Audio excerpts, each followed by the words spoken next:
Olá, pessoal, boa noite. Me chamo Laila e o nosso grupo vai estar falando sobre uma patologia chamada insuficiência cardíaca. Aqui nós abordamos alguns tópicos para estar falando um pouquinho sobre ela. Pois bem, insuficiência cardíaca é uma síndrome clínica na qual o coração é incapaz de bombear sangue ou pode fazê-lo somente com elevadas pressões de enchimento. A síndrome pode ser causada por alterações estruturais ou funcionais cardíacas, que resultam da redução no débito cardíaco e ou das elevadas pressões de enchimento no repouso ou no esforço. A insuficiência cardíaca crônica reflete a natureza progressiva e persistente da doença. Já a insuficiência cardíaca aguda fica reservado para alterações rápidas ou graduais de sinais e sintomas, resultando em necessidade de terapia urgente. Pois bem, quando a gente fala sobre insuficiência cardíaca, a gente fala que nada mais é que uma síndrome quando o coração está insuficiente, ou seja, há uma falência cardíaca. O coração não vai mais mandar sangue para as necessidades metabólicas dos nossos tecidos, ou seja, não consegue exercer suas funções de forma adequada. Como a gente já viu, né, há uma alta prevalência no Brasil e no mundo com essa patologia. E também ela é uma via final para todas as doenças cardíacas, né? E a seguir a gente vai estar abordando um caso clínico, falando um pouquinho mais sobre ela, tá? Boa noite, gente. Meu nome é Camila e eu vou falar sobre o caso clínico do nosso paciente. Paciente LB, 67 anos, 1,70 m, 96 kg, casado, marceneiro, ex-tabagista, hipertenso, diabético, com antecedência de doença arterial coronariana, com lesão triarterial de indicação cirúrgica. Deu entrada no serviço de emergência com quadro de falta de ar aos médios esforços, desconforto epigástrico e tosse seca. Em uso de ácido acetilsalicílico, heparina, furosemida e simvastatina. Foi submetido à internação para tratamento de insuficiência cardíaca NIRA-3, diagnosticada através dos exames de eletrocardiograma, raio-x de tórax, ecocardiograma e exames laboratoriais.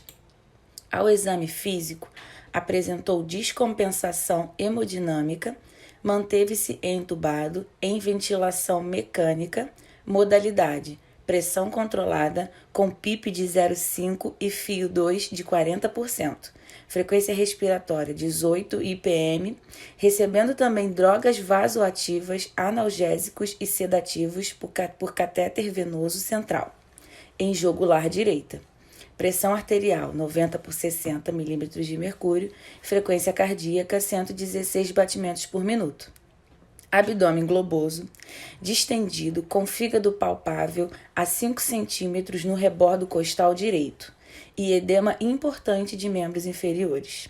Má perfusão periférica, ausculta pulmonar, roncos estertores em bases pulmonares, ausculta cardíaca, bulhas arrítmicas, taquicardíacas, normofonéticas, sopro sistólico em foco mitral aórtico. Boa noite, pessoal. Quem está falando aqui é a Tamires Lima e eu vou estar dando continuidade ao nosso trabalho falando sobre o diagnóstico clínico do nosso paciente. Bom, o nosso paciente ele foi levado a fazer alguns exames, como eletrocardiograma, radiografia de tórax, o ecocardiograma e também alguns exames laboratoriais, como exames de urina e exames de sangue também. No eletrocardiograma, a frequência cardíaca do nosso paciente teve uma elevação de 114 batimentos por minuto, com bloqueio de ramo esquerdo. A audiografia de tórax deu aumento da área cardíaca, congestão pulmonar. O ecocardiograma deu uma fração de ejeção de 24%, aumento importante do átrio esquerdo e ventrículo esquerdo, a cinesia inferomediana basal do ventrículo esquerdo, disfunção diastólica, insuficiência mitral de grau leve, esclerocalcificação da válvula aórtica, insuficiência aórtica de grau leve, insuficiência tricúspide, leve e ausência de hipertensão pulmonar. E nos exames de sangue, no caso o hemograma completo, o resultado de hemoglobina deu 13,4, o resultado de hematócrito deu 40%, 14.300 de leucócito, 232.000 de plaqueta. Dentro do hemograma foi constatado uma leucocitose, no caso, um resultado de uma infecção. E nos exames de soro, foi visto que a ureia dele deu 39, creatinina de 1,1 e uma glicose de 140. A ureia e creatinina dentro dos normais e a glicose alterada, dando como diabético. Sódio de 144, potássio 4,7, também dentro da normalidade, e CKMB alterado para mais, dando 37. O coagulograma dele foi normal e a gasometria revelou o pH de 7,21, PCO2 de 32, o PO de 50, saturação de 67% e o HCO3 de 18. E o excesso de base 21,3. O exame de urina revelou leucocitúria, que são os leucócitos na urina, dando 300.000 de leucócito, e hematúria, com 250 de hemácias, 250.000, que no caso é sangue na urina. Pois, contudo, urinocultura, no caso a cultura da urina, não houve crescimento bacteriano. Boa noite, gente. Meu nome é Letícia e eu vou falar sobre a reabilitação.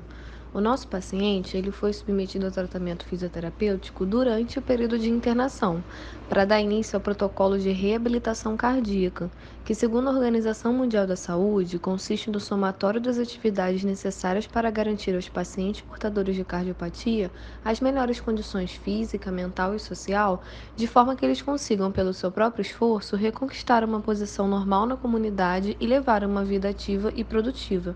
A reabilitação cardíaca constitui de duas fases, a fase hospitalar e a fase ambulatorial. A fase hospitalar engloba todas as atitudes tomadas desde o período de internação. O fisioterapeuta poderá atuar no pré ou pós-operatório e também na fase de compensação cardíaca. Assim, é possível evitar complicações dos efeitos deletérios do repouso, mantendo ou melhorando a amplitude de movimento e força muscular. Também é possível realizar orientações quanto à prevenção de fatores de risco a quedas, entre outros. A fase ambulatorial já corresponde ao processo de reabilitação após a internação. O programa supervisionado foi desenvolvido com ênfase no exercício físico e visa a melhora na capacidade funcional, maior aderência ao tratamento e melhora da qualidade de vida.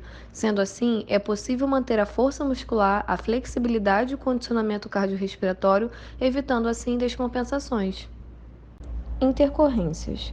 Durante o segundo atendimento, na fase ambulatorial, o paciente apresentou mal súbito, com sintomas de falta de ar, dor no peito, palidez e sudorese intensa, e consequente perda de consciência, onde foi socorrido pela equipe de fisioterapia e foi aplicado o protocolo de suporte básico de vida até a equipe de socorro chegar. O paciente permaneceu em observação no hospital durante 3 dias, onde não apresentou nenhum outro problema. Depois do período de observação, o paciente retomou gradativamente com o programa de exercícios, obtendo uma resposta satisfatória ao tratamento e sem mais intercorrências até o final do programa.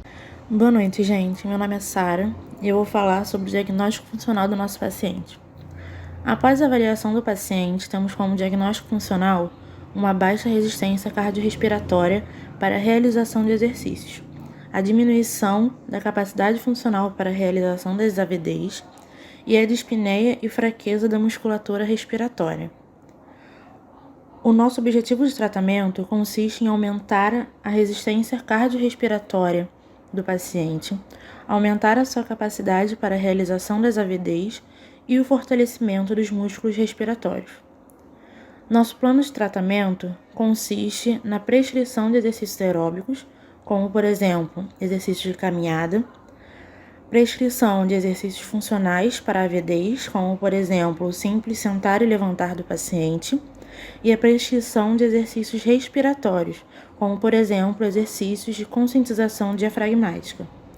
prognóstico funcional do paciente foi dado como favorável. Boa noite, galera. Eu sou o Thales e vim falar sobre o tópico das indicações e contraindicações.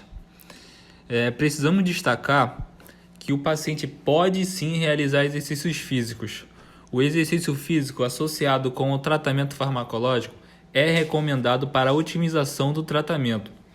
Diversos estudos de alto índice de evidência têm demonstrado que o treinamento físico reduz os sintomas e aumenta a capacidade funcional.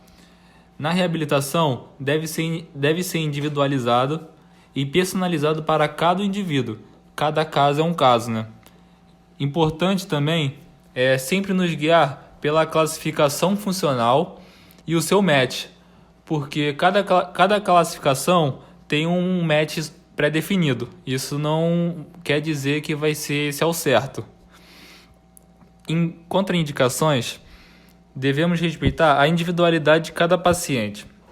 Temos como contraindicação os exercícios que levam à exaustão, exercícios que têm a competição, pois não é bem visto a competição, porque o paciente não pode ter o autocontrole e também não saber lidar com a sua derrota na competição. E destacamos também os exercícios puramente isométricos. Boa noite, pessoal. Aqui é o Jonatas falando.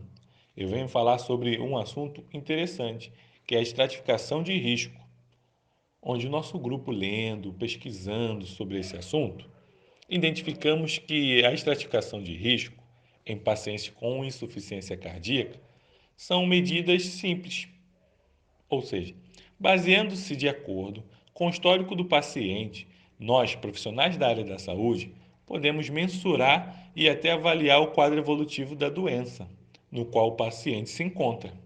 Podemos fazer um prognóstico e até avaliar como está a sua qualidade de vida. Até estabelecer metas terapêuticas podemos fazer. Desta forma, a categorização sendo permitidos uma melhor compreensão da evolução da doença e ainda identificação daqueles pacientes com indicação de intervenções preventivas, terapêuticas ou seleção de pacientes para procedimentos especializados e cuidados paliativos, não podemos esquecer. De acordo com o caso clínico apresentado pelo nosso paciente, ele encontra-se no estágio terapêutico, onde possui uma lesão cardíaca. Sintomas atuais dele, ou progressivos, como a gente pode ter observado, leva e gera a uma insuficiência cardíaca. Bom, pessoal, chegamos ao fim do nosso trabalho. Espero que vocês gostem do nosso conteúdo que aqui foi apresentado e que colabore com o aprendizado de vocês. Quero agradecer a cada um de vocês e até a próxima.